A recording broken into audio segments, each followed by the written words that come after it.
My name is Shannon Moriarty. I am the Director of Communications at Rice's Baker Institute, and I want to say thank you to everyone for being here today.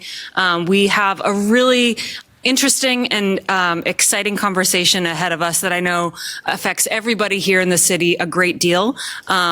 And so we will get right to it. We will leave time at the end for your questions. I want to say thank you to Steve Keene and our wonderful partners at the Greater Houston Partnership for hosting this event in this gorgeous space and for being wonderful partners of ours. It's always nice to get out of the Rice University campus and come downtown and enjoy this spectacular view. So I will let you all know that we are recording this event, and after today's conversation, it will be available for everybody to see afterward.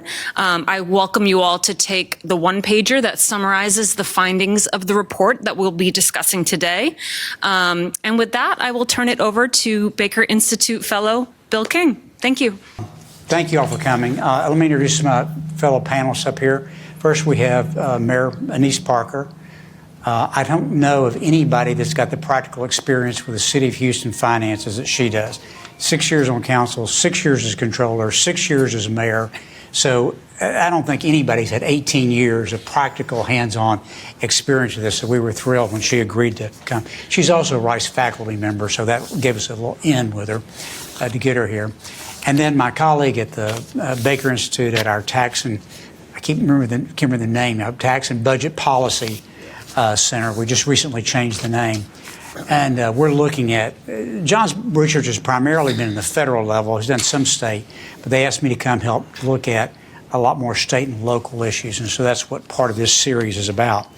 So this is the first of what we plan to do on an annual basis going forward. We're going to review the audited financial statements of the city, the county, HISD, Metro, and the Harris County Toll Road Authority. For those of you that are not familiar with these documents, these are long, dense, very technical documents. They run, the city's report this year was 358 pages, very difficult to read. And so not many people in the public and even those in the media really spend much time looking at this or understanding what's in them. And there's some really important, valuable information. So we're going to undertake 5 occasions during the year to go through these for you, synthesize what we think are the highlights, put that out as a report, and then schedule a town hall like this to discuss it with people that are interested so people can ask questions about it. And so the first one we decided to take on was the City of Houston.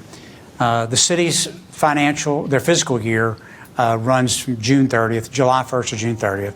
So this will be the audit that ended June 30th, 2024.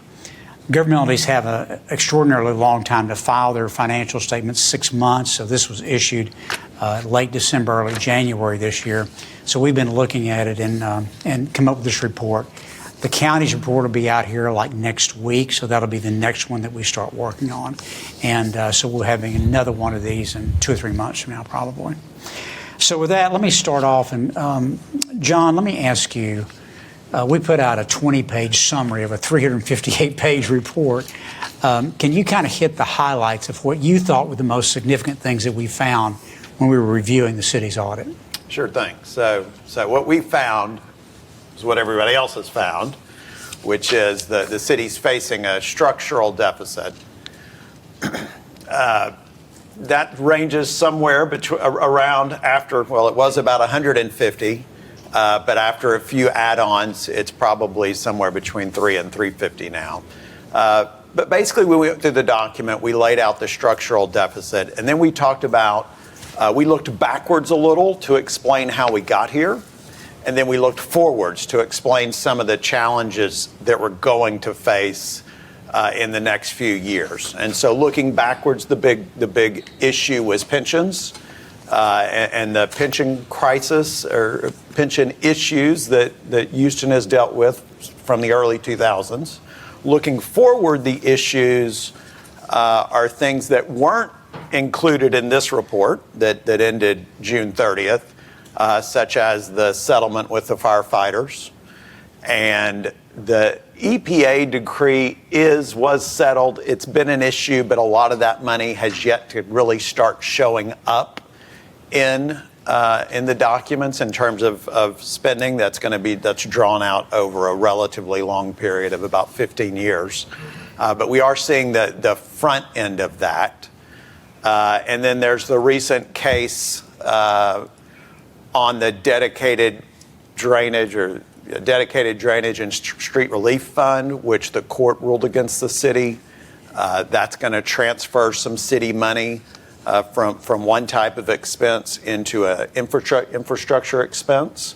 That's both a good and a bad. It makes it harder to balance the city's budget, but it's great that we're spending more money on infrastructure. We also examined issues that may arise with the tier zones, so the tax increment reinvestment zones of Uptown, Memorial Park, Memorial City. There's 28 of them. Let's not list them all. Other than that, we also looked at how the city is doing with its investments in infrastructure. We gave a couple of examples of how the city has been underinvesting in infrastructure over the past, really, 2 decades. And so that's the meat. That's what's in the report. Again, we boiled down 300 pages into 20. I'm sure we left some stuff out, which Mayor Parker's probably going to catch us if we did. And but it's all pretty standard stuff in some respect. But it's important to put numbers on it, because the old saying is, if you don't measure it, you can't fix it. Mayor, would you, first of all, I'd like your overall impressions of sort of the audit and the report that we did, but also, can you sort of talk, as we did on the phone the other day, about the importance of understanding the different funds in this? Because we're talking about the shortfall of 2 or 3, that's in the general fund, but we've got other issues outside that. So can you kind of give a little background of why concentrating on those funds is so important? Sure, and I'm just glad to see everybody here. I love a nerd convention. This is like, y'all must be really hardcore budget nerds who want to be here, especially as hard as it was to get here. So props to everybody for being a part of this. And I don't have any particular issues with the report you put out. Now, I did not go through all 300 pages of the city budget. I don't have to anymore, so I didn't do that. But before I talk about the different funds, it is very challenging. I mean, the budget, they do print out the budget. They print out the CAFR and the budget. Council member, you get the, and that's a lot to go through. And they give you different views. These guys were looking at the Comprehensive Annual Financial Report, which is a look back, and of course we're in the middle of the current budget, and the mayor's about to produce the new budget, which is a look forward. Our Bill talked about the fiscal year ending in the middle of the year, which means that when you're doing that forward-looking budget, you're trying to guesstimate what the sales tax revenue is going to be next Christmas. And, right now we're in the legislative session and you're trying to guess what new things we're going to roll down at us from the legislature. So there's always a lot of moving parts. One of the fundamental challenges I always dealt with in talking to the public about the budget, they look at it and they say, oh, the city's budget, $6.5 billion, $7 billion. I think the last CAFR said $7 billion. What is I don't know. About 6, yeah. So it's gone down a little bit, all those ARPA funds. But $7 billion, that's a really big budget. Half of it is not available to do the things that you think of as city government.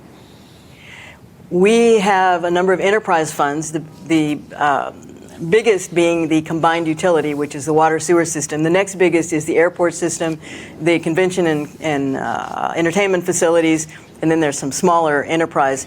But that's 41% of the budget off the top that can only be spent on those related business activities. And they're often argued with people, well, it's all government money. Yes, but if we take money out of the airport, which is a cash cow, we actually have 3 airports, I say the airport system, and try to use it for something else, we will be in serious trouble with the feds. The enterprise funds are intended to be business entities, and they need to be treated as business entities that live and die on their own. They make their own money and do business type activities. And then there's the general fund, which is the tax-supported part of the budget. And the biggest stressor there is that half of that budget, more than half of the budget, is public safety. John Whitmire ran on, we're going to increase public safety spending. And I have great respect for John Whitmire. I actually believe it's important for the previous mayors not to trash talk anybody that's currently in office as mayor. That means anybody who's not in office anymore I can do. But he ran on. We're going to increase public safety spending. More than half of the city budget. Police and fire. I'm going to 38%. Let's see. No. Yeah. More than half. The police department gets 33%. The fire department gets 19%. That adds up to 52%. That doesn't count the municipal courts and various other things that are related to public safety. So everything else gets squeezed out of the other piece of that. Parks, libraries, health department, public works, that it's not related to water, sewer. So the pie gets smaller and smaller. And I know we're going to talk about this, but the structural problems were largely driven by the pensions. I will give all credit to Bill White tried it. I tried it. The legislature wouldn't give us the time of day. Sylvester Turner managed to make a pension deal. It wasn't a great deal. It was probably the only deal possible, and it really saved the city's finances. But it was very expensive, and he debt funded that pension payout. We had a problem with the firefighters. Whitmire came in determined to he did a deal with the firefighters. It was a terrible deal for the city, great deal for the firefighters, but it was probably necessary to do. Big debt funding again. So you're using the credit card to pay for ongoing expenses, and we've been doing that for a while. Let me stop before I get too far into doom and gloom. I interviewed Whitmire over at my readers' conference here not long ago. I asked him the first question, and like an hour later, he stopped talking. So, these former mayors, you got to watch them. But I want to just go back to what you were talking about, make sure y'all understand this fund issue. So if the airport system goes out and makes $100 million in a year, we can't use any of that money to pay for police, fire, picking up garbage, or any of those kind of things. And the funds typically do fairly well. There's some challenges with water and sewer, but it's the general fund where all the stress really is. And that's police, fire, garbage pickup, parks, health department, sort of the basic things that you normally think about when you think about city services. Now the big stress on the general fund is the revenue cap. And the legislature in their infinite wisdom has put revenue limitations on all the big cities because they just want to kill the goose that lays the golden egg here in Texas. But the city had its own revenue cap, and we have since 2003. It's past 2003. And that limits the ability of the city to bring in additional general fund revenue. So we have a little disagreement on this point, but we'll talk about that a little more in a second. We get to the cap. I guess the thing that jumped out at me when I was looking at the reports for the last several years was this just flood of federal money that we've gotten in the last 2 or 3 years. I guess about $6 billion came in. Some of that was spent on, this was flood money and COVID money. And some of it was spent on special expenses associated with cleaning up the flood. But ARPA. There was this huge, generally referred to as ARPA fund. The huge amount of money that came in. For a couple of years, the federal money actually exceeded 30% of the total revenues the city took in.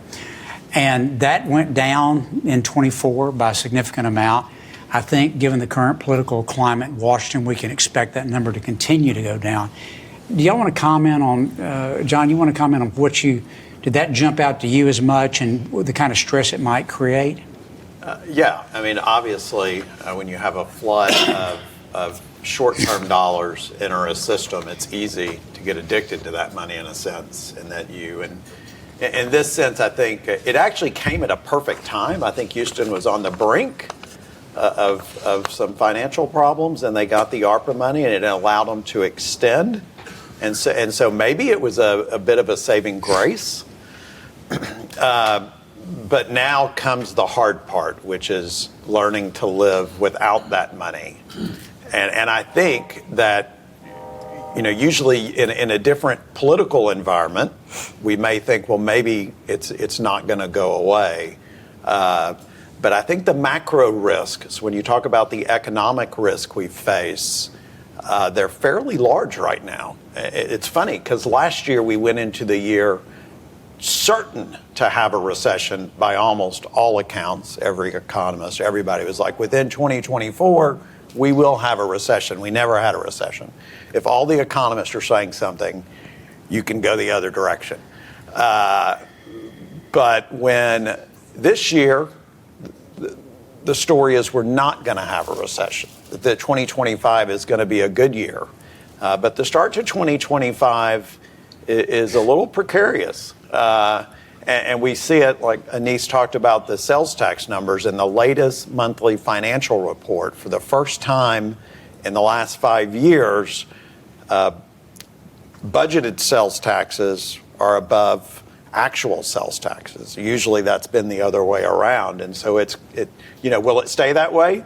Not sure. It was only one data point, but I sure liked it when the data point wasn't there and actuals were bigger than budgeted, because that was you had some space. But if that number keeps trending down, that's a bad sign for future budgets.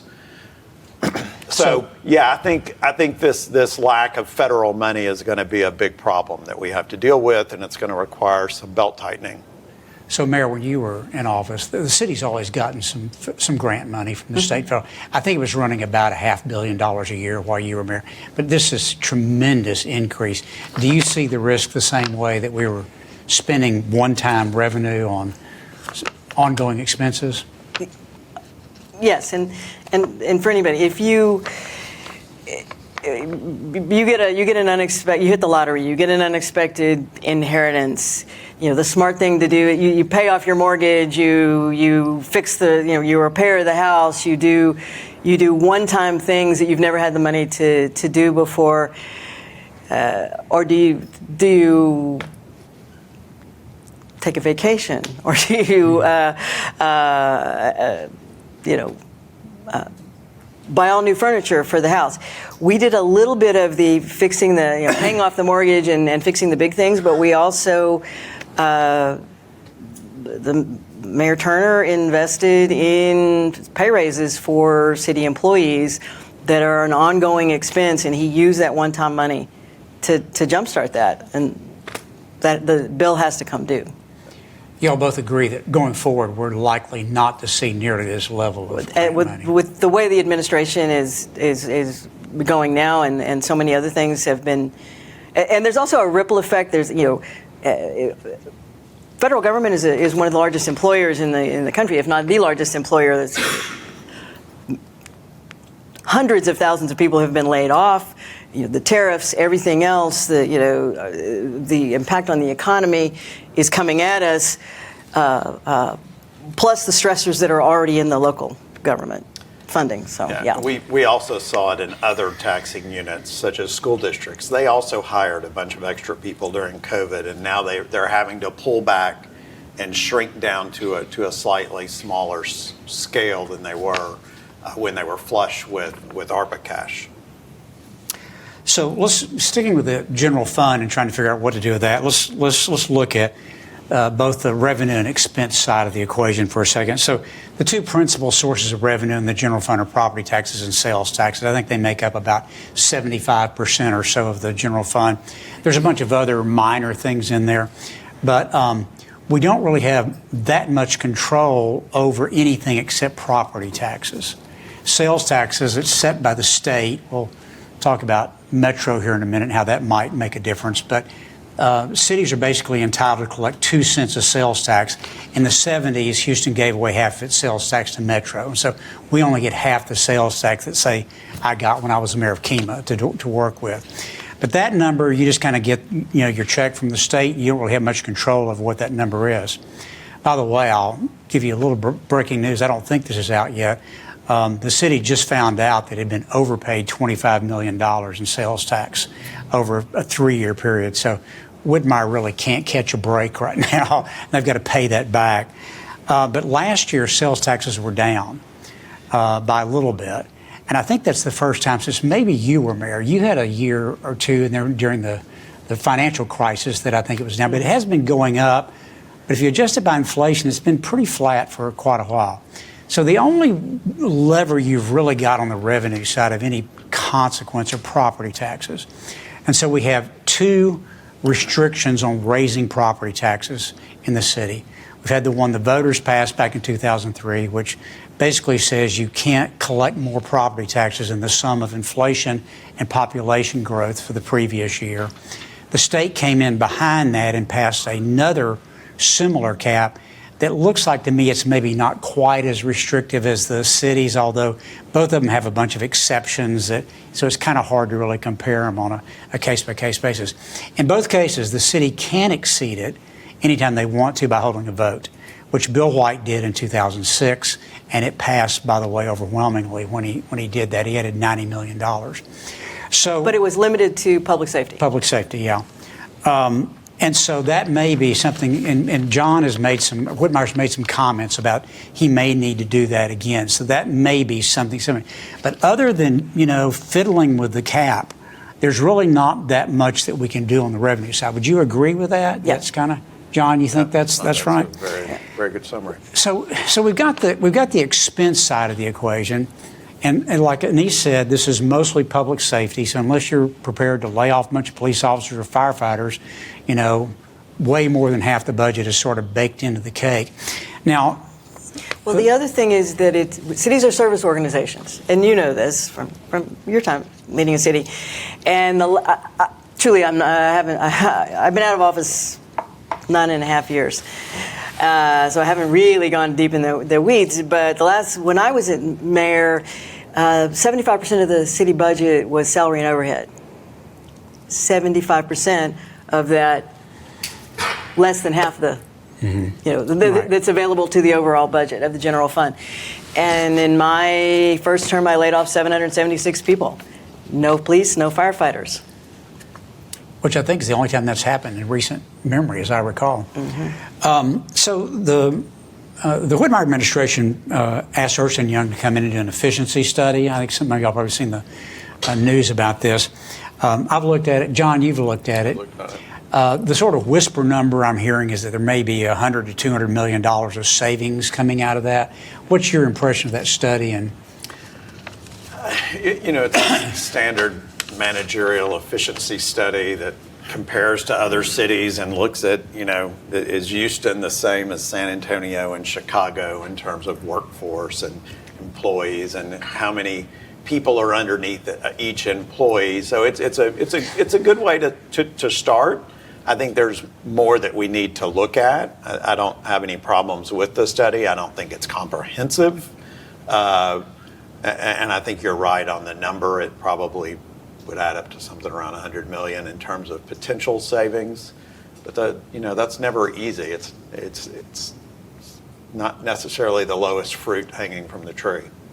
Anise, one of the things the administration has talked about is buying out some people to retirement. You and I were talking on the phone about that has pluses and minuses. You want to talk about that for just a second? Well, I believe they've already put in a hiring freeze, which is anybody in business who's done a hiring freeze. You end up with the wrong people in the wrong place. You have fewer people, but you don't really have control over your workforce. The part of this efficiency study has talked about span of control of middle management, and we had grown a bloated middle management in there. This is real data to a lot of governments do this. It's very difficult to give people pay raises, so you give them promotions. And you just keep giving them promotions, which is the only way they can get a pay raise. And so you have a lot of people with managerial titles, but very small span of control. So the city's going to squeeze that out and do buyouts, but you're still paying for those people on the pension side. And there's always a looming problem out there of other OPEBs, other post-employment benefits, primarily health care. And so you can defer some of your immediate expense, but then the work still has to be done. And again, who takes the buyout? How does that fit in with the hiring freeze? How do you right size the services you want to provide? And Every time I went through it, it was always the wrong people that were taking them. and it creates a small cash flow problem because current employees put money into the pension system. And so when you lay off 5%, that's 5% that aren't making current contributions, which go to pay current benefits. It's squeezing a balloon. It's squeezing a balloon. Collecting benefits, exactly. right. I was looking, they've got these really interesting, the study's quite interesting, actually. And I was looking, they've got these charts that show which various departments have this bulge in the middle management, which typically you wouldn't see in a business organization. But the problem is, two of the worst are the police and fire departments. And so are you really going to go in there and squeeze those or not? No, I'm skeptical about that. Well, we've been talking about the pension system. John, take just a second, because you and I spent a lot of time on this issue. We still have traditional defined benefit pension plans for all city employees. That had really blown up out of control over a number of years. Sylvester made some changes in 2017, got the legislature to make, by the way, all the pensions, oddly enough, for the city are controlled by the state legislature, which is kind of a crazy thing if you think about it. We'll tell you what pension you have to pay your employees. We don't have to pay it, but we'll make you go pay it. But can you talk a little bit about the changes that were made and how that's played out? Yeah, so the pensions were complicated before the changes. Now they're horrendously complicated. They were already horrendously complicated. Actuarial math is one of the worst things in the world. But what we have now, you should just be able to think about it as it was 3 buckets, but it was just 3 different systems. But now there's 3 buckets in terms of there's your pension system, which is a standard actuarial defined benefit pension, which is on its own a tremendous amount of uncertainty, a lot of assumptions, very difficult to understand. It's a bunch of present values. We're going to take the present value of all future benefits, and we're going to compare that against the present value of our assets, and then we'll come up with some number called the your deficit, so to speak, the unfunded actuarial liability, the UAL. So we have that, and we still have that. That part of the pensions is currently doing well. I'm going to interrupt you. There are 3 pensions. Yes. And you're alighting past that, and the 3 pensions are in fundamentally different shape. Exactly. True. So Police, fire, and municipal. yes, I used to think of the system as 3 pensions. Now I think of the problemed part as 3 buckets. Okay. Because you have, there's 3 pensions. So the 3 buckets I think about after 2017 are you have the legacy liability, which was all the liability in the municipal employees pension as of January 1st, 2016. That all got separated out and put in a different account. It got closed off into a 30-year window. We are going to pay that $2.2 billion deficit over 30 years from 2017 to 2047, and the payment amount increases by 2.75% per year. This year's payment was $150 million. In 2047, we're going to make like a $292 million payment, and that $2.2 billion will be done. We just have to make it through that cash flow problem, and it is a cash flow problem. Then there's the actual pension. Now, I agree with Mayor Turner that even though I helped Mayor Parker, I helped Mayor Turner on his pension reform. I think it was pretty good. I think it was the best deal we could get. I don't think it was great. But historically, when you think of it in time perspective, you decided to borrow $1 billion to give $250 to the municipal employees and $750 to the police officers' pensions. You're actually putting cash into their pension systems. That passed in 2017. I think the money, after you did the vote, after you funded it, after everything, I think it went in around 2019. I'm not positive on that. But from 2017 until now, so what really matters for that money, worst case scenario would have been we put the money in and the stock market tanked. Because when you lose principal on an investment, it's almost impossible over a 30-year period. When you lose it up front, it's really difficult to get it back over the 30-year period. But if you can put the money in and make a big gain up front, it really puts you in the catbird seat, so to speak. And that's exactly what happened. So 6 out of the first 7 years, we've had positive returns. We've gotten a positive return in pension speak is when I earn more than the assumed rate of return, which is 7%. And so we've earned more. We've beaten 7% 6 out of 7 years. So all that to say, the reform has turned out really well because we've gotten really good returns. If they didn't have the corridor mechanism, which says until the pension, at least until the municipal or the police pension get to 90% funded, you have to keep funding it at the mid-range of the corridor point, which is 8.5%. If we weren't constrained to that, we could fund it at about 4% right now, which would save us a lot of money. All very complicated, but yes, so that's the essence of, you have to think about the buckets of money. There's also the 1.4 billion in pension bonds would be the third bucket. And then you have to think about the 3 pensions. And the fire pension is in excellent shape. The police pension is, well, it's okay. The municipal pension was in the worst shape, but it's gotten better. It's gone from 55% funded to 69% funded in the most recent thing. Unfortunately, even when you look 10 years out in 2033, it's projected to be 81% funded. So we still won't be able to benefit from a lower corridor payment probably until mid-2030s. And so I think that's kind of the big, when I look at the cash flow issue, it's making it to that point where you can take the lower contribution amount.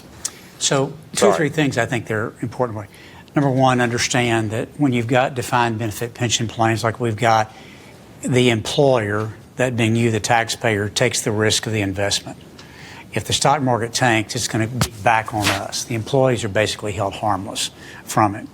On the other side, when they do well like they've done, it benefits us, which is what we've had for the last several years.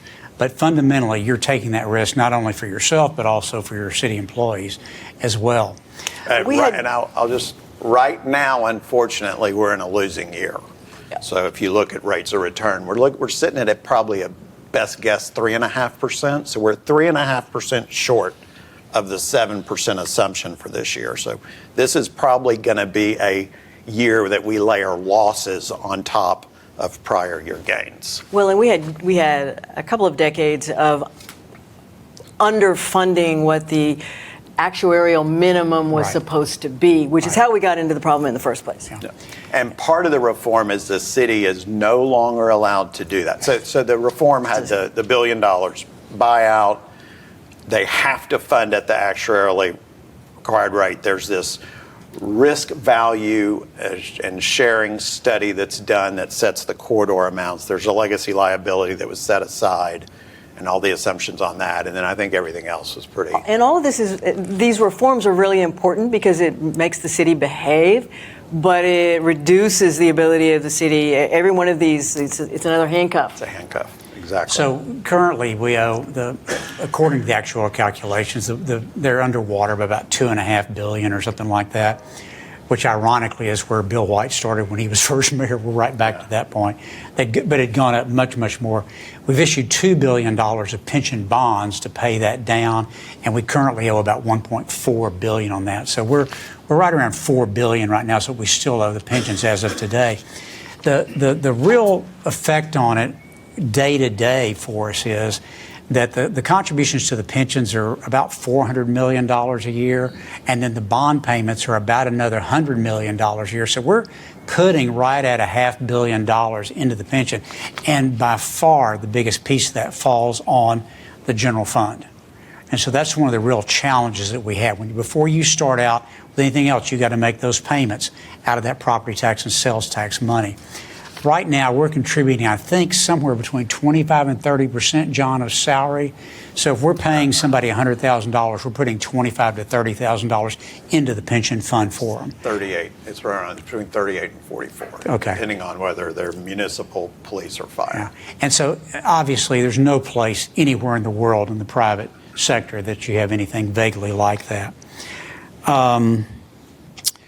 So anything else about the pensions we need to talk about? Is that I would just second Mayor Parker's point that the OPEB, the OPEB's other post-employee benefits are about $2 billion, and they're also a real concern.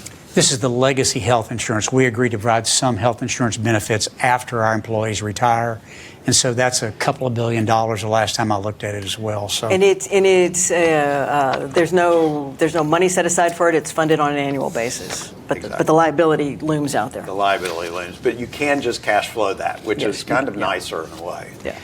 So until about 15 years Until you from now. force everybody to get a buyout, and then they suddenly and they all get retire.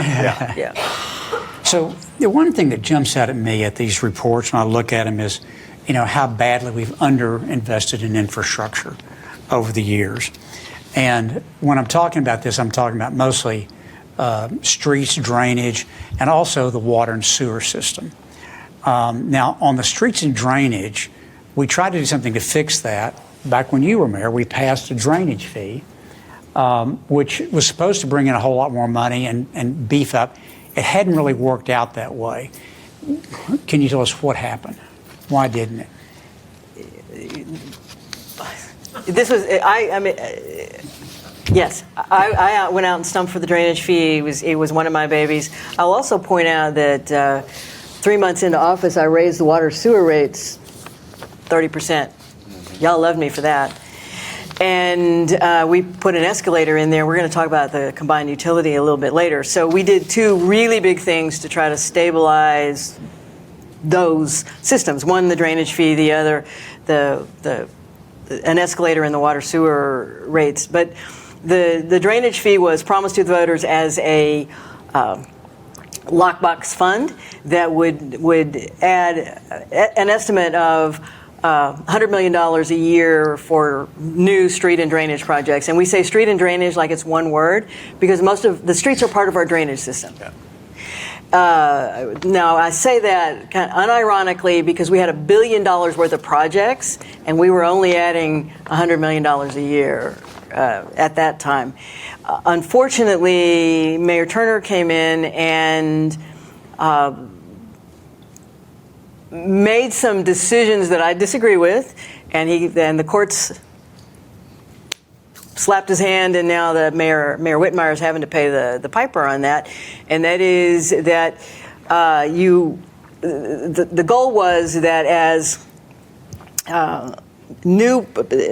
projects were paid for, we would wean ourselves off of debt funding for the street and drainage program.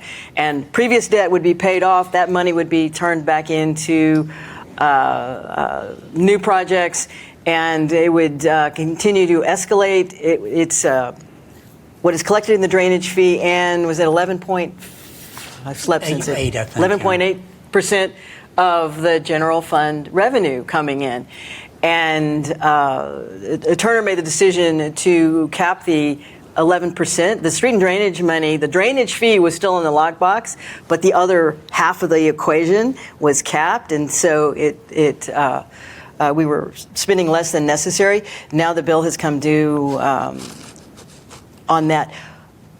But the biggest problem is that with all the new money on both sides, combined utility system and the street and drainage program, the needs are so much bigger than the revenue stream, even if it would, even if it had been made whole throughout Turner's administration. Whitmire is very lucky that the courts, the engineers who brought the lawsuit against the city, didn't seek to recapture what had been lost during the period where Turner capped the ad valorem.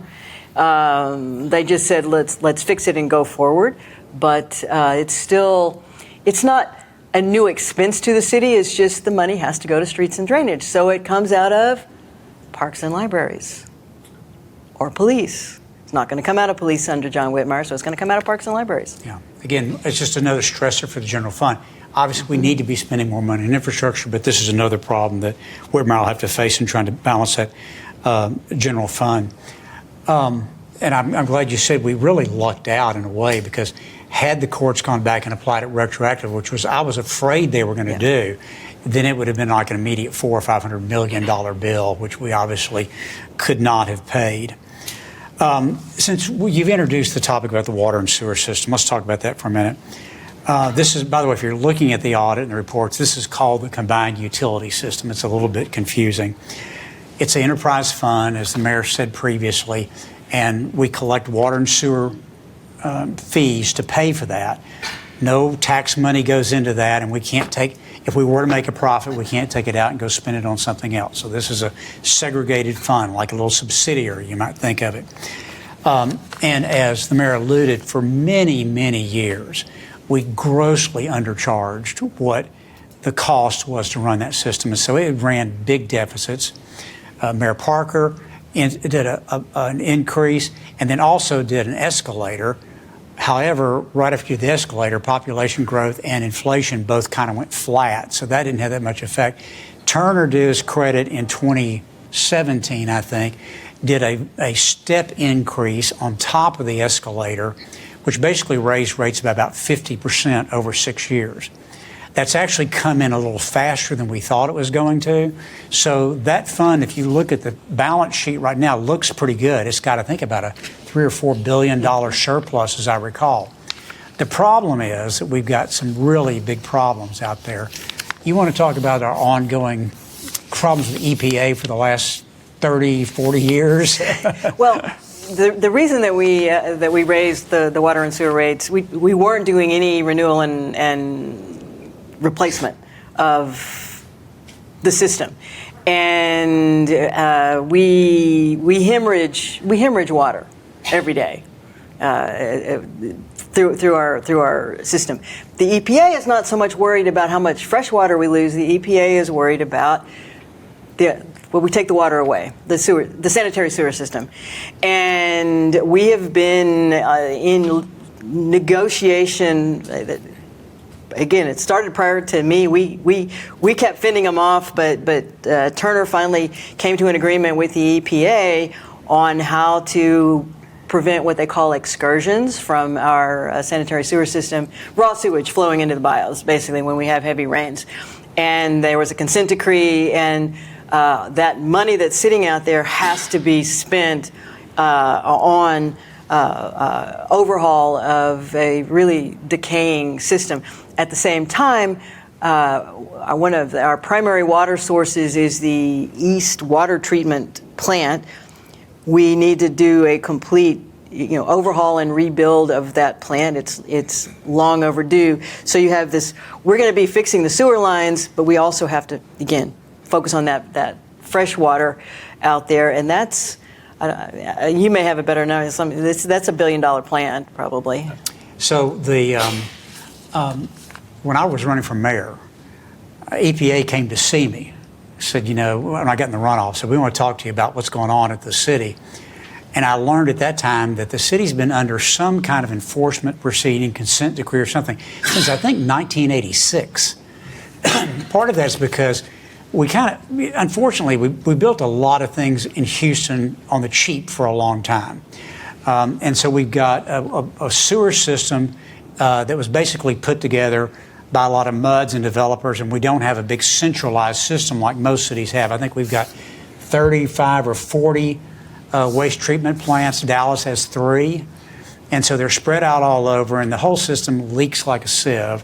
And so we're constantly dumping raw sewage into the environment, which gets into the bayous and ultimately into Galveston Bay. And when I was the chair of Galveston Bay Foundation, there's something we were really worried about a lot. So we've signed an agreement under Mayor Turner to go back and fix all that. We signed several of these in the past. Lanier did a partial agreement with them when he first came in. It's the main trunk lines, then it's the distributor lines, and then it's the lines from the street to your house. all of them need to be replaced. And I think Lanier did like the big distribution lines. Now they're making us do that next tier of distribution. Yeah, we've been at this for quite a while. There's not a number in the consent decree we've got to spend, but the estimates are to do the work they want us to do is something like about $9 billion. So, we have $3 or $4 billion in the till over there right now, so think about that. On the East End plant, to give you some idea, this provides about half to 75% of the water, including places like downtown and the medical center. An engineering report said it was a 93% chance of failure. Now, obviously, failures can be a wide variety of kinds of failure, but, you think about some of the bad headlines we've gotten over the last few years. Think about a national headline that the Texas Medical Center has no water. What that would be like for you folks at the partnership that are worried about brand damage. And I think the total number they're saying for the water system is like $4 billion. So we're talking about somewhere $13 to $15 billion that needs to be spent. Again, just sort of underscoring how badly we've underinvested in the infrastructure for a long time. By the way, going back to the streets for a second, I forgot to mention this. So we've got 16,000 lane miles in the city. Engineers say you need to replace about 300 to 400 miles of that a year to sort of just maintain. We haven't done that since the early 2000s. Last year, we got down to 131 lane miles redone, which is the lowest level that I can find since we've been keeping that metric. So that's why your streets are so problematic. Okay, I think that gives us a good transition into the TERS. I see Ann back there. If I'd known you were coming, I'd spent more time beating up on the TERS. Why would anyone want to be mayor, Bill? I would go back in a heartbeat. You'd run again, I'm assuming. Because somebody has to fix these problems. Yeah. So we have what's this tax increment financing system in Houston. We've been very aggressive in this, much more aggressive than most cities. We have 28 of them out there. The first one was set up in the 1990s. And what basically happens in a tier zone is that we freeze the property taxes at the level they were when we formed the TERS. Any increase in the property taxes over that in the future gets to be spent by that TERS on improvements inside the TERS. And so the idea originally was we're going to take underserved areas that were having problems with developments, and we're going to freeze their property tax. And as that goes up, we're going to give them that money to reinvest. So, John, first of all, we did a study on this. The thing I noticed when I was going around looking at this, it didn't really seem like to me the money was going to very needy places.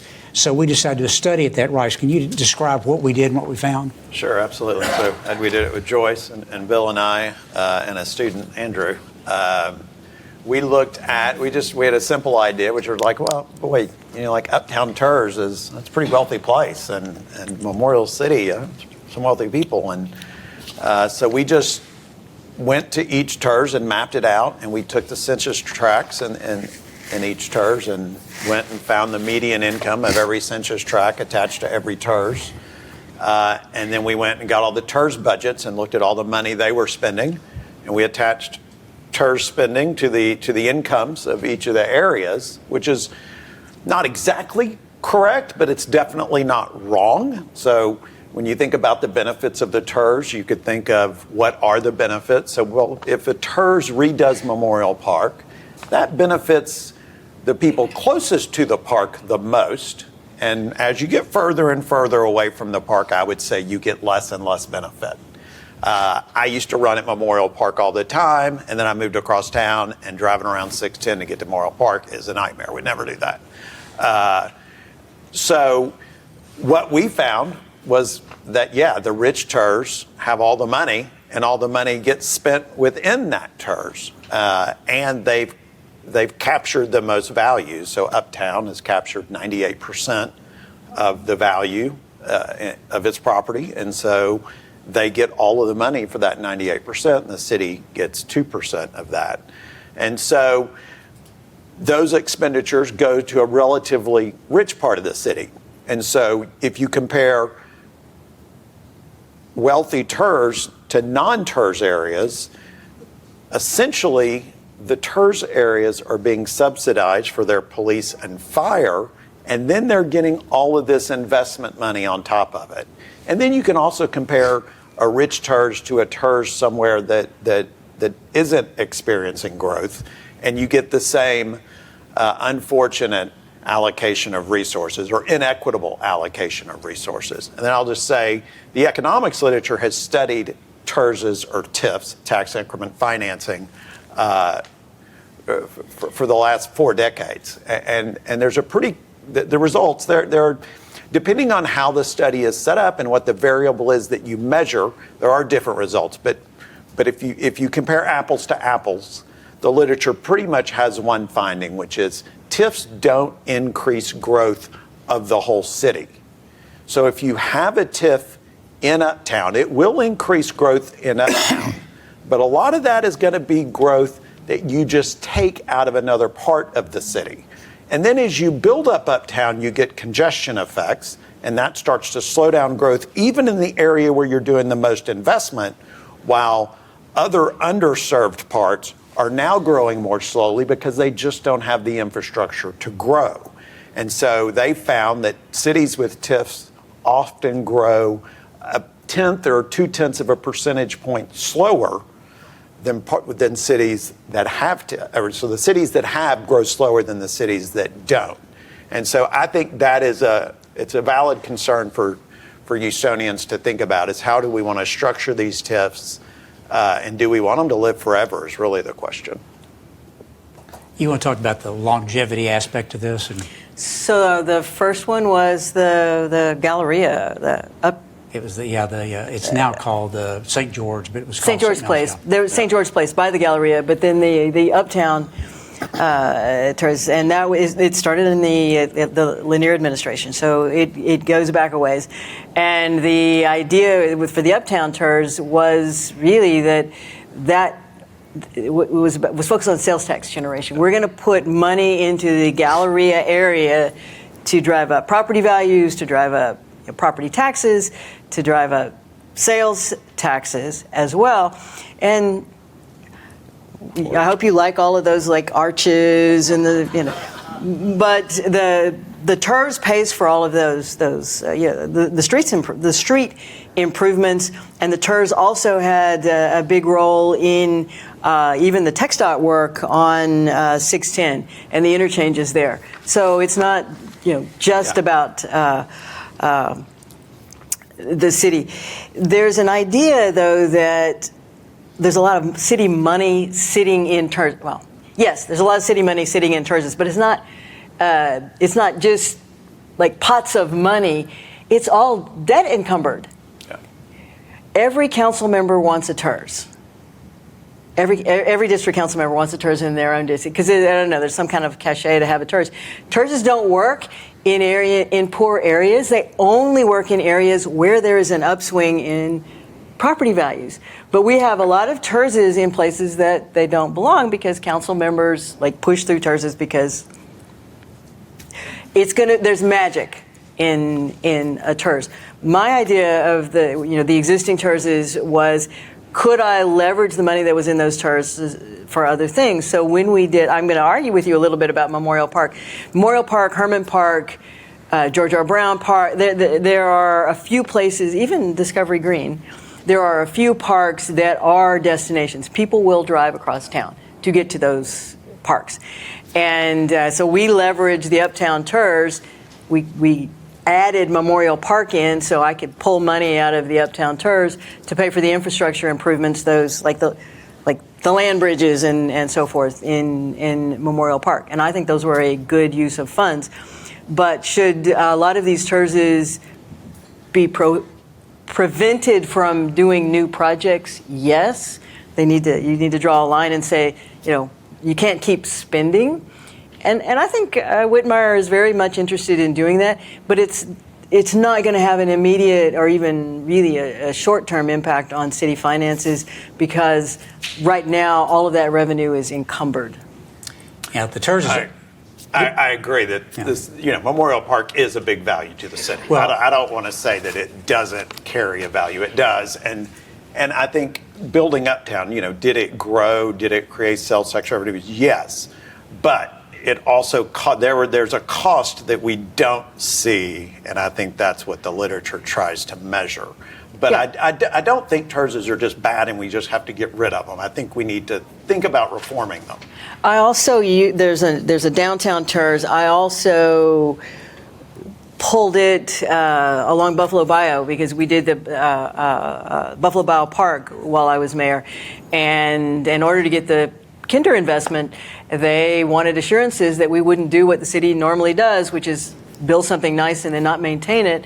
And so the downtown TERS is the backstop for maintenance for Buffalo Bayou Park.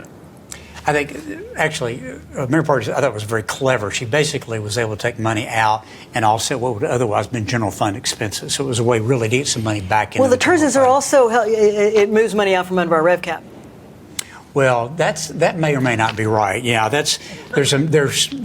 are differing opinions about that. Let me say that. But here's the thing that I want you to point out: the money that goes into the TERSs is property tax money that would otherwise go into the general fund. Now, the problem is those TERSs have borrowed about $1 billion at this point, which is ironic because in the referendum in 2009, we weren't supposed to borrow any more money for street and drainage improvements under the pay-as-you-go system. But because the TERSs that doesn't cover the TERSs, and because you don't have to have a vote on TERS bonds, the city's incurred $1 billion of debt. Now, city councils approved all that, but the citizens didn't approve it, which typically you have to have a vote of people to encumber property tax. Bonds are going to encumber property taxes. I want to wrap up this a little bit. I want to ask y'all one thing about the growth prospects of the city. Now I'm going to stop and see if you guys have some questions. So if you go look in the city audit in the back in the notes, it's got the city's population going back 10 years. If you look at that, you basically see the population has not increased at all since about 2016, 2017.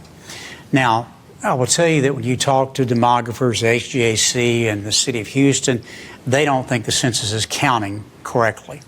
But the decennial census, which came in 2020, I think we actually lowered it a little bit, as I recall. But so that we have annual estimates, and then we have the 10-year where they actually try to go out and get people to answer questionnaires and stuff. But in any event, we're not showing any kind of robust population growth for sure, even if it is off one direction or another a little bit. And I'm just wondering, what is your take? Because you were at a time when the city was still growing very robustly. What is your takeaway from the fact that it seems to be stalling on us now? Well, there are a couple of things happening, and one, I came in not too long after the legislature essentially ended annexation. Mm-hmm. And one of the ways that the city kept growing and maintaining its tax base was they flight to the suburbs, would just go grab those suburbs and bring them back in through aggressive annexation. We still do limited purpose annexations, which is a subject of it could be a really interesting conversation. If you look at a map of the city proper, you see this weird dendritic fringe around the city, and that's these special or limited purpose annexations. We just go out and get strip centers for for sales tax purposes. So not having annexation, I do think that the census has not done a good job because we have such a large undocumented population here. But we have several things that we really need to be worried about, and one is, yes, the economy. People come to Houston for jobs, and we were growing rapidly while I was still mayor. We were generating jobs. COVID was a hit everywhere, but that's kind of was when we really began to plateau and go down.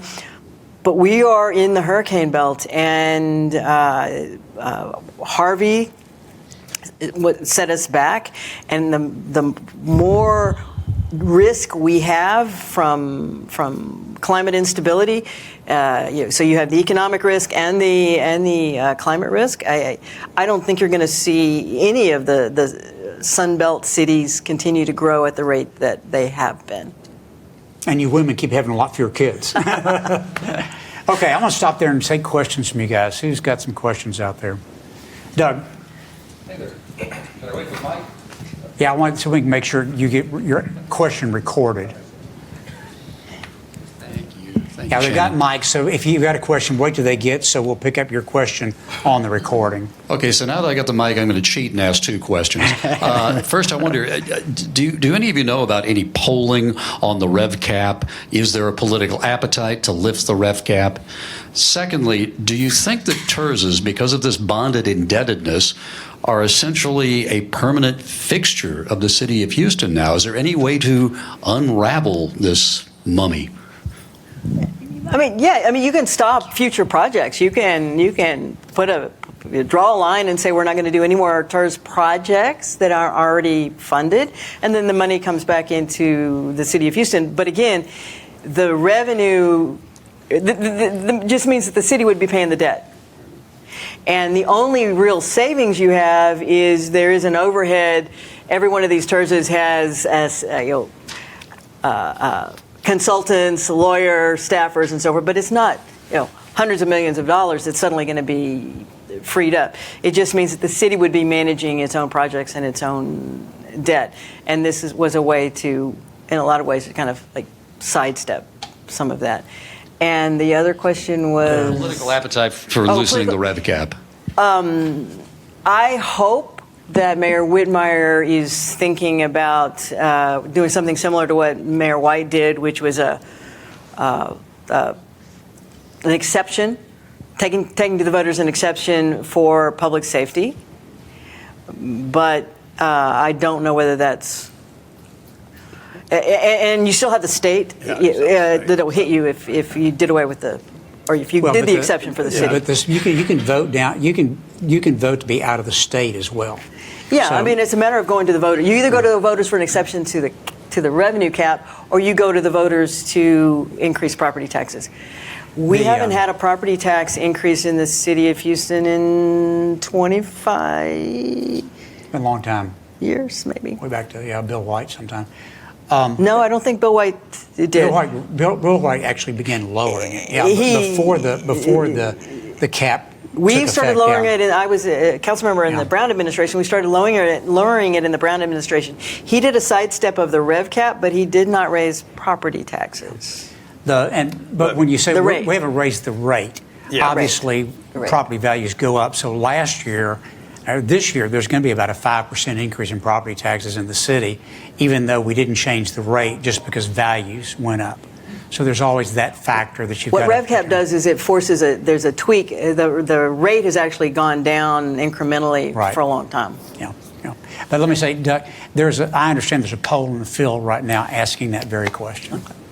And Yes, sir. I will say that San Antonio does, San Antonio uses TERS, and they're very good. They never have a TERS that really lives past 10 years. They start it does something, they roll it into the city, they close it down, and then they start another one. And I think that would be a model for Houston, because then if you shut Uptown down, the 98% comes back. It's initially not going to be taxed. It doesn't affect the cap initially. But then if it's a high growth area, then you would start to bring that into the growth, and that would make the cap more effective. So then at that point, you just shut that one down and start a new one if you want to do the avoidance, and then you at least get the 98% back. And I think that would work a lot more smoothly. Shutting them down is complicated. It's basically like a corporate liquidation you got to go through because they all have debt and there's contractual obligations out there. But at my readers conference, Mayor Whitmire said he thought it was time to start wrapping up 2 or 3 of them. So, and I suspect Midtown is one of the ones he's thinking about. For sure. Who else? Anybody go? Yes, sir. Thank you. Various sources indicate that Houston is one of the cities most benefited by migration from other states. Why is there a concern that I'm reading this giveaway that we have about the stagnation of population in Houston and therefore that the tax base is like not growing? I kind of It doesn't ring me the bell to read in various sources, as I'm saying, that Houston and Texas are growing a lot. So I'll take this. I've been studying this a lot. So you have to distinguish the city of Houston from the Houston region. Okay, big difference. But I'll tell you, even if you look at the region writ large, here I'll give you a number. So we have what we call component numbers at the county level. So at the county level, we have how many people were born and how many people died. So the difference between those is what we call natural population growth. Then we have domestic immigration, which is somebody from somewhere in the United States moving into Harris County as opposed to the number of people that left Harris County to move someplace else. And then you've got international immigration, somebody coming from a foreign country here. Last year, Harris County, this was recently reported, that it grew faster than any other county in the country because we had 105,000 population growth. Okay, we had 38,000 natural population growth. We had a negative 32 population growth, and we had 102 international immigration. So if you look at, and this is really true for the entire region, overwhelmingly the driver of our growth for the last 5 to 10 years has been international immigration. And, in Texas last year, we grew by 568,000. 320 of that was international immigration. Now, I don't know what that number is going to be next year, but I can promise you it's not going to be 320,000. So that's what the big concern is, because when you look at those population pyramids, and we included that, you'll see there's a bulge around the 20 to 40, and then below that, it starts coming back in. That means we're not having enough kids to support the population. That's why you see HISD enrollment is down 50,000 kids in the last 10 years. So we've got to have a bunch of immigration to continue to refresh it. That's how we've grown. And with this change in Washington, who knows what that's going to look like. And then even if they come to this area, Houston has to compete with Sugar Land and Katy and the Woodlands to get them to settle in Houston. And like it or not, it's becoming more expensive. I mean, one of the things that brings people to places is affordability.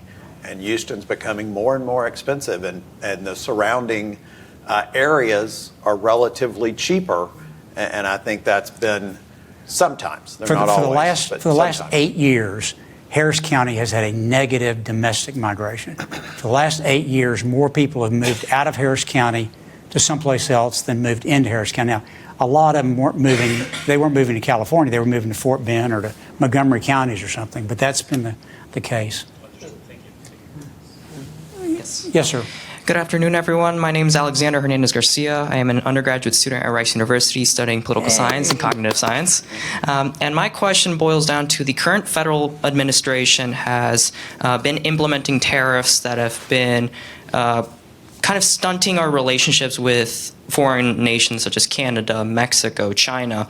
And I was wondering, how can you foresee that affecting the development of Houston infrastructure, especially as there's calls about a recession coming in the near future? We happen to have a tariff expert on the panel. I'm not very positive on the tariffs at all. So the tariffs are a really big problem, especially like the 25% tariff on automobiles yesterday. It's just a complete disaster. There's no automobile built in the United States. It's a frame with some parts, and we get parts from all over the world, and those parts travel back and forth across the border several times. I don't know what to make of the trade policy, except to say it's dangerous. We've already had, we put 20% across the board on China. We've got 10% on certain goods in Canada. We've put it on Mexico and taken them off. Now we got the 25% on cars. We've got 25% on steel and aluminum. This is all in the past, those first 100 days. My guess would be growth will slow down and prices will go up. If they keep the 25% tariffs on cars, my best guess would be cars will go up by about $5,000 a car. If it's a car that's from, say, Southeast Asia, it'll go up about $6,000 to $7,000. If it's a car that's built in the U.S. and has component parts from Mexico and Canada, my guess is probably around $4,000. So we're going to see price increases. We're going to see growth slow down. But remember, tariffs, there's always winners and losers. You probably took an economics course. You got a supply and demand. When you raise the world price, we see two effects. As price goes up, consumers consume less. As price goes up, you import less. And there is the positive that there are some producers in the tariffed market, so whoever produces the imported good that you've applied the tariff to, those producers will benefit. So there are winners and losers every time. But the losses almost always are significantly larger than the gains. And the gains are concentrated in a small number of people, which then only means that they're more likely to go to politicians and try to lobby to keep the tariff in place. So it actually increases grift, it reduces productivity, it raises prices, and if you keep tariffs on in the long term, you will have a recession. And nearly 30% of the city's general fund revenue comes from sales taxes. So if consumers decide that they can't afford these goods and stop spending, the city's revenue goes So up. we're a pretty big port. And there's a big chunk of that sales tax, actually use tax from the oil field. And I was reading a story this morning about how this is really crimping the oil field because it's raising the price of steel pipe so much. So yeah, it could have some really dramatic impacts. I think you've got the mic over here. All right. Quick question. In terms of public safety, what are your thoughts on the expanded use of emergency services districts across the state? And is that a potential solution moving forward? Something we need to study. Yeah, we've noted it. We've talked about it. One of the problems is, I think the last time I looked, there's something like, I think there's 1,000 governmental entities in Harris County. And all of those have an audited financial statement. So, how in the world can the public keep track of all that? And even though a lot of those districts are small, cumulatively, they have a big impact. And so one of the things that we're looking at is there some way that we can teach an AI how to read these financial statements, synthesize the data, and give us a lot more data that's a lot more readily available to the public. So we're working on it. Yeah, Joe. Bill, an interesting story about how mayors hurt development of Houston. Bill White got so excited years ago about wanting to downzone unzoned areas like Sunset Heights. And a lot of the owners were upset that the developers are coming in and subdividing. And Bill talked about how wonderful it was when we had big lots and things. So I fought against a couple of yuppies trying to downzone 40 acres of land in Sunset Heights. Pull it away. You will get some feedback. Pull it away from your mouth. Okay. Sunset Heights. And we ended up winning, which allowed owners to subdivide their lots. And had it not been passed, 40 blocks, not 40 acres, would have been downzoned one house, 11,999 square foot. Now you can have 12 houses on that. And I think all mayors tend to love to downsize, but that's the only way we can grow areas, letting the builders subdivide like they're now doing. Any thoughts about that? Now, there are disadvantages, front-loaded garages, no parking, but how else can you grow without allowing multiple units on a lot? We're not going to deal with housing and homelessness. There's a housing and homelessness crisis across America in every major city. Houston still gets credit for the work that I started, and we are considered the model, but even Houston is becoming much more expensive, and the housing market is drying up. And one of the things that happens is, like, you have a Harvey. Harvey doesn't just wipe out low-income housing. Harvey wipes out all kinds of housing, but people move down. And then people get thrown at the bottom who can't afford. So we have to be more innovative and do more and more to put more dense housing into more places. So yes, I am agreeing with you. This is something that the city, Houston actually, because of lack of zoning, we do it primarily through market forces, but we're probably going to have to join other cities and begin to incent it in various ways, because we need the densification. Again, that's also how we keep our population up. Ann, Great. A great job of painting. can't hear you. Can you speak up a little bit? Is that on still? Tech help. Yeah, there you go. You all have done a great job of painting a very dark picture. So I guess I wonder if you could help us a little bit with some potential solutions. And Mayor Parker, you've sat in the seat and had to come up with things.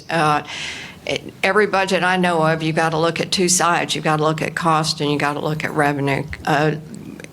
Any ideas on costs that we can wring out or efficiencies that we can create? And specifically on the revenue side, even though it may not be large, is the garbage fee something that might be politically acceptable? We're the only major city in Texas, and one of the few in America that doesn't have a garbage fee. We need a garbage fee. Frankly, I only had 6 years. I hiked water rates. I put an escalator on. I passed the drainage fee. I could not get garbage fee across the finish line. Believe me, I looked hard at it. Turner was afraid of it, and frankly, I went to Whitmire and said, I will go out and campaign for a garbage fee for you. And he's not there yet. We'll see how these pressures, apply. You can't impose a fee that gives you the same service. And one of the challenges is going to be, how do you go out and sell a garbage fee, and because there's the delta between when you start collecting the fee and when you can actually put more trucks out or pick up. I mean, my Christmas tree sat in front of my house until 3 weeks ago. Heavy trash. So you got to. People have to see that quick turnaround, and that's and we talked about it. That's one of the things he's afraid of is, how do you get the breathing space to have the new income and yet provide services, and that new income can't go to fixing the budget hole. It actually has to first go to new services in order to justify the fee. That's why the garbage fee I think is important, and we need to be doing it because we need to do a better job of trash pickup, but it doesn't solve the budget problems. So I think we need more drastic action. I would outsource the garbage pickup altogether. We only pick up about 60% of the residents in Houston right now, and none of the commercial garbage. It's the most heavily outsourced enterprise that we have in the city. Yeah. And what I'm saying is I would just get out of the business altogether if it were me. I also, frankly, think we got to stop spending $1 billion a year sales tax on transit.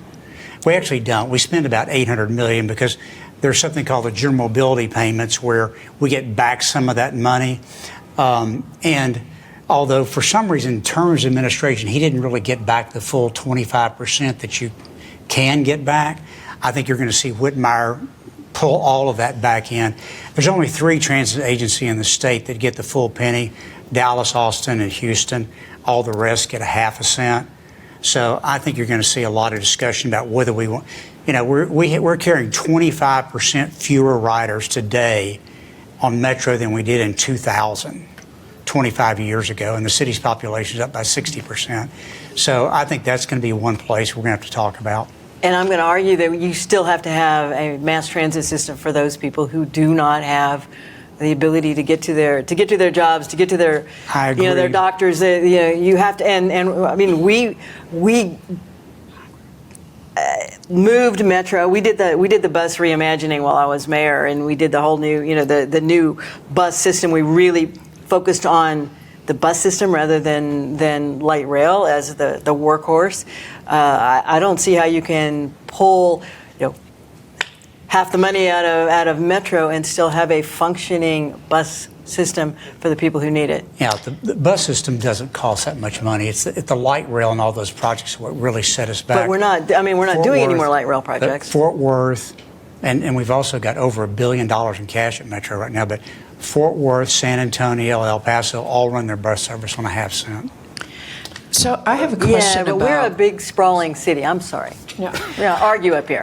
I just have a question about what industries is leadership, business leadership, government leadership focus on to attract growth to the city. I recently moved from Austin. Now I'm in tech, and Austin is expanding. The tech industry is allowing that city to grow. And Lord knows it's expensive to live in Houston.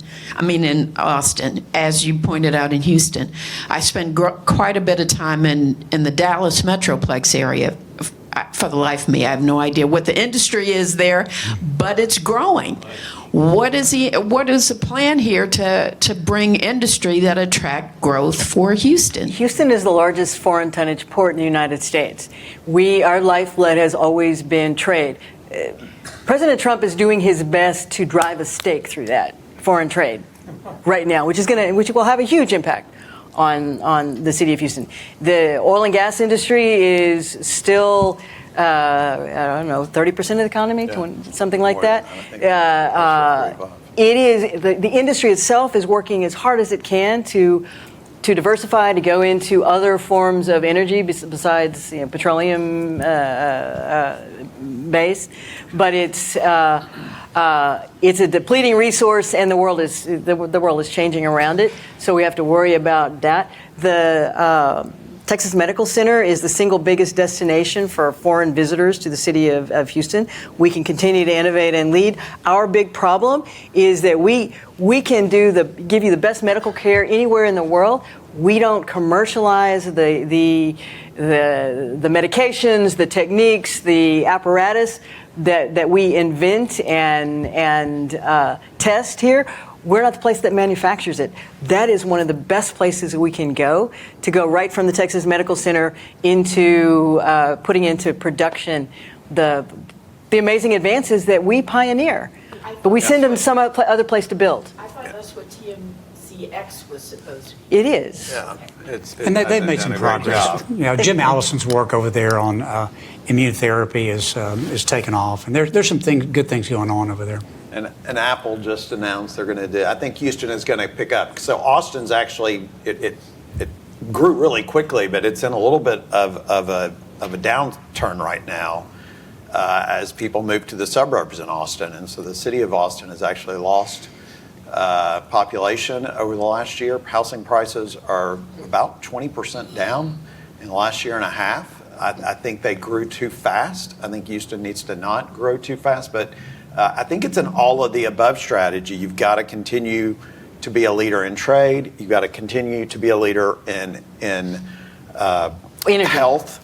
Energy, Texas is, we're the oil state, but we lead in wind energy and solar energy. Yeah. And we're going to lead in things like carbon capture and the production of energy from hydrogen fuels.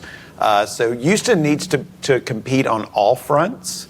And to do that, we need good infrastructure in the city, and we need low taxes that compete with other parts of the city. We need a package that people want to live here, where you have good schools, affordable taxes, affordable housing. One of the risks I think Houston faces is because of the hurricanes, house insurance is through the roof. We've got to figure out a way to get that under control. Climate change is going to have a huge impact on the city. Yeah, I lost my house. I've never had a claim, and I lost my house insurance last year. Yeah. And also, all large urban areas, cities, the core cities are having this problem. If you go look at Dallas, Fort Worth, San Antonio, Austin, the population growth is stalled in all those places. I'll give you an interesting statistic. Last year, 98% of the population growth in the United States took place in cities with less than 200,000 population. Now, a lot of those were cities on the periphery of big cities. Yeah, but the core cities themselves are really struggling to make the case for the value proposition of living in them, not just here, but all across the country. Yeah, the North Dallas area is really growing. They're creating the financial center, starting this Texas stock market. They have a lot of finance things that they're drawing on, and it's actually, I think, a really brilliant plan. The whole it's all I-35 outside corridor, of the city of Dallas. The federal government is about to put a lot of real estate on the market, They're closing. They're closing federal offices across the country. They're putting people out of work across the country. There's going to be a ripple effect from that Right. through the economy. Yes, sir. Yeah, how does tourism factor into all of this? Say again? Tourism. How does it factor into all of this, including visitors to the medical center, for example? There are ways that we can increase- Medical tourism is a thing, I will say. I mean, it's important. It's not. It's usually not as important. I would say we should absolutely try to get more tourists to the city. I would stop short of saying we should build sports stadiums with tax dollars to get The people way we to have come primarily here. I think focused on that's a tourism has mistake. been like hosting major events and big sporting events. We have the venues in place, and we do it really well. And when you take a step back, all the things you go to, museums, art, food, we have all of that. The Houston First spends a lot of money trying to position us as a tourist destination, but it gets trumped by the image of Houston as a business city. Yeah. So, Vice MBA, my name is Marcus Brunson. I'm my first year rep for our Club of Public Policy, and we've been paying a lot of attention to really what's happening in the federal government lately. And with the reduction in funding from the NIH, along with pending changes to the health department levels of funding as well, that's going to the states, how is Houston positioned to be able to overcome those challenges? I tell you, my friends at the medical center are really worried about it. Everybody I've talked to over there is really worried about the reduction in NIH funding. We get a lot of it here. And if they really follow through, I think it's going to have a pretty dramatic impact. Yeah, every university in Texas is extremely worried about it. A&M Texas, Rice, University of Houston. There's a lot of research dollars at stake. Yes, sir. Back here. Just some details on the medical tourism. Prior to 2001, prior to 9/11, Houston had about 50,000 international medical tourists a year. After 9/11, that number dropped down about 80%. Wow. It moved back up, and Europe got most of that. Germany, a few other places picked up on that. It's moved back up primarily due to places like MD Anderson and some of the transplant work that's done here and some of the fine neuro work that's done here. Moved up to about 18,000, 19,000 now per year. Primarily Central South America, high net worth individuals, and also from the Middle East. Where there really was, though, some significant impact was students, particularly Nigeria and throughout Asia. Students coming to the medical center, receiving training, degrees, was really significant. I'm not sure what's happening to that right now. International students just coming to universities. Shannon, this gentleman up here has been raising his hand a bunch. Who's got the mic over here? Somebody over here have it, the mic? Yeah, right here. Go ahead. Thank you. Just go. Okay. You go ahead. Is this on? Hello. Hi. Hi, my name is Michael. I did economics at Rice. I'm a math teacher now. My question is, because I'm a Lyft driver. I've been Lyft driving for 5 years. And yeah, it's pretty obvious to me and all of my passengers that the city's infrastructure is really bad, especially on Westheimer. You go on 19th and a lot of these bars have opened and it's just one lane coming in and out and tons of pedestrians. So I guess my question, and the last thing I see too is I'll pick up people who, because I guess the misperception with these rideshare services is it's, oh, you just pick up drunk kids, going home. Getting some feedback. Okay. Oh, okay. Sorry. I'm a musician, so I kind of know how this works. So I guess my question is, and also I pick up some individuals that are janitors, low income, and I ask them, why are you, and it's like, oh, I missed the metro because it was late or it never came or whatever else. And I'm just thinking, maybe it's time to lean into cars, now that they're going to be electric. And I'm not saying like get rid of all of Metro, but maybe make the buses half the size. And I mean, Metro's kind of waving the white flag themselves. I mean, I look and they have this Metro Lift, L-I-F-T. and I guess it's the service. So I'm thinking, why not use some of that money to give like a card to people to use a rideshare service? That seems like a more economical solution to me. So I just want to get your opinion. You need to go read my blog about transit. It would make you very happy. Yeah. But so when we talk about transit, we're talking about is congregate travel, getting a bunch of people in one vehicle. I think that's a obsolete model that's going to go away very rapidly with ride sharing, eventually autonomous driving. It's just the case is just not going to be there anymore. But we're not there yet. So what do you do during the transition? Yeah, we got to have a transition. I agree. Yes, sir. Yeah, David Hoyer, tax-paying citizen. So clearly we've dug ourselves a big hole maintenance-wise over the years. I mean, anybody that drives on Houston streets can evidence that. So I'd like to hear from all three of you panelists. And by the way, thank you all for putting this on. If you were advising Mayor Whitmire, would you advise him that we do need to raise taxes to get out of this hole, or we can fix this problem over time without that? I would argue that you want to cut spending first. I mean, I think that has to be a part of it. I don't think you can just put the burden on taxpayers. First of all, you can't raise your sales taxes. If you are going to do it, I would do it through some type of fee instead of the property tax, because although we haven't had a property rate increase, property taxes are still growing faster than median incomes in the Houston area. So I would avoid that partly because of the population problems. I think if you get the taxes too high, you're going to only make the problems with growing the city more difficult. So now is it possible that we just at the end have to do something? I would if you want to do something like Mayor White did and do another 90 million or something, I think that's within reason. But it has to be paired with some efficiency gains on the spending side of the budget. Mayor Whitmire is very focused on squeezing as much efficiency out of the system as he can. I don't think he can get enough out of like the Ernst & Young study to balance the budget. And as someone who again came in during the mortgage crisis and I had to lay off a bunch of people, and we closed parks, closed libraries. The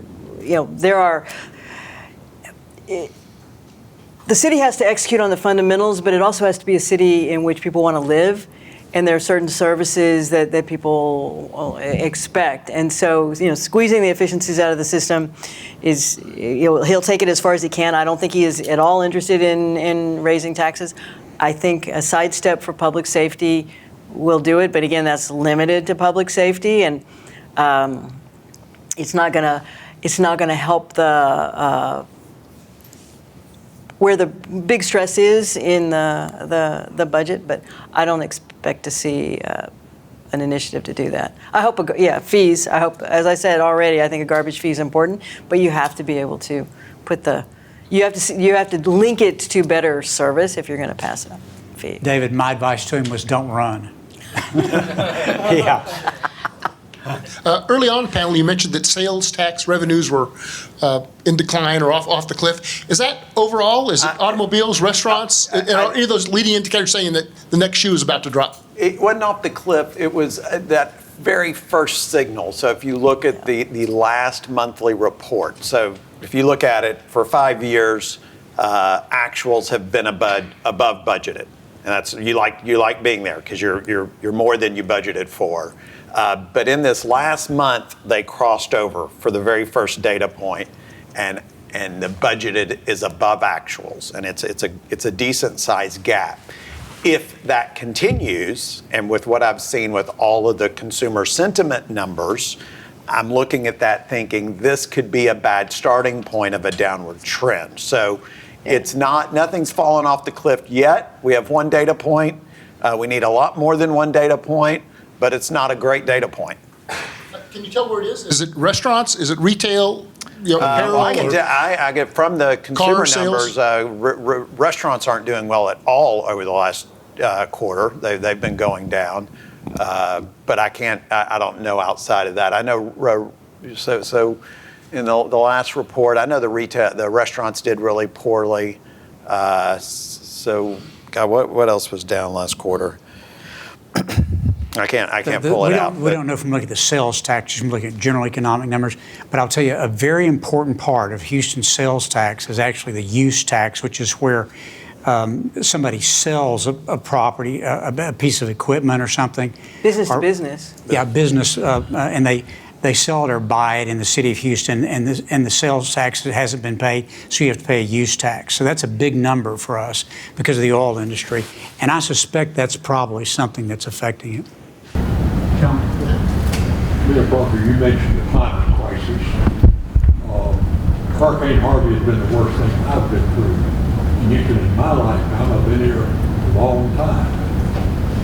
My question is, I think in the aftermath of Harvey, it destroyed so many homes, and we're on Buffalo Run. The people passed a bond issue of $4.5 billion for improvements and remedial actions to try to prevent it happening again. My question is, where would one go to see how that money is being spent and where? That was the county, not the city, and the county is a little opaque. And I know. When are you planning on doing the county? Well, their audit comes out next week, so when we have time to look at it, the county is a little bit opaque because when you go to the city, it's a centralized authority, and the buck stops with the mayor. At the county, each of the 4 commissioners has their own budget. There is the flood control system, so you have to look at multiple sources of data to figure out how the projects are being laid out. But that's almost entirely the county. John, if you'll remind me, there's a guy up in Kingwood named Bob Rehack that really follows us very closely, and he has a blog, and he's got a lot of really good information. If you'll remind me, I'll refer them to you. Yeah. Let's make this the last question, if you don't mind. I think we need to probably wrap this up because I want to get out here before the game traffic hits. Got 2 more? Okay, 2 more. And that's it. Okay. Yes, ma'am. I want to go back to the municipal pensions, minus the police, minus the fire. So you have career, elected, and appointed people who are on pensions. Didn't something change? I just got back from DC, so I'm trying to refresh myself. So during Brown, didn't he change it so that the leadership, you were vested after 1 year and you got all of that's been, yeah. Has that all been undone? But again, if you work for the city there are people who are grandfathered in the old system, and people who come into the city now have a completely lower. Yeah, okay, so it's still a defined benefit, but it is a much less system. But the ones who were vested after 1 year. Yeah, so you have like 3 groups: the group before 07, the group before 09, another group somewhere in there, and the group at 2017. But so you've been lowering the pension. Okay, yeah. So if you're a higher, I think it's after 08. It's a very reasonable pension. You're going to get 8.5% plus Social Security. You answered my question. It's 0.15%. It's about natural for what you get at a private company. One of we didn't talk about it, but one of the problems that we have is that a huge number of city employees are in drop. I mean, they've retired on the job, and they're collecting their pension, but they're also collecting their pay. And the only benefit to the city is you're not paying the overhead twice, but you. I think what Whitmire's trying to do with buying people out, just getting them to go, and go ahead and retire instead of drawing their drop and drawing their pay. Okay, last question here. I'm sorry. I thought, yeah, go ahead. Sorry. Can y'all hear me? Yeah.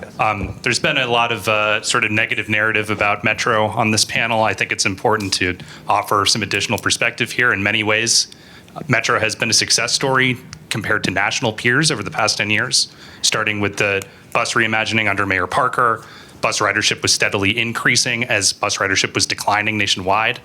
The COVID pandemic obviously was enormously disruptive to ridership, but since then, ridership has been steadily increasing on the local network. In some months, it's exceeding pre-COVID ridership. The park and ride network is down substantially because of work from home and other changing habits, but still, transit ridership is slowly increasing and getting back to that pre-COVID baseline, in some case, exceeding it. So this idea that we're going to reduce Metro's revenue substantially, first, how do you do this without going back to the voters about it? Because the voters created the general mobility program to give back that extra quarter. To get additional money, you'll need to go to the voters to change that legislation. And also, how do you sell that? I think you would have to go back to voters, get more than 25%, which is the current. But during the Turner administration, the city was not getting the 25%. And what you're going to see are things like the Westheimer project right now, which is basically a city street project that's being done by Metro. That's how that money works. But there's going to be some big changes over there. You've got 3 cities in the system right now that are actively studying pulling out of Metro. So, and they're 3 important cities. I don't want to get into who it was because I was talking to them confidentially about it. But there is a real, there is such disruption in the whole personal mobility space right now. There's going to be some big changes in the next 10 or 20 years in this area. We do really need to see the fallout from the work from home after post-COVID. So many companies right now are demanding their employees come back to work. That could cause another, shift back toward the need for more transit. But we're going to have to navigate through that for a while. All right, we're going to wrap that up. We all give these guys a big hand. Thank you so much. And we'll let you know about the county report when we get ready to talk about that here in about 3 months, okay? All right. Thanks, everybody, for coming.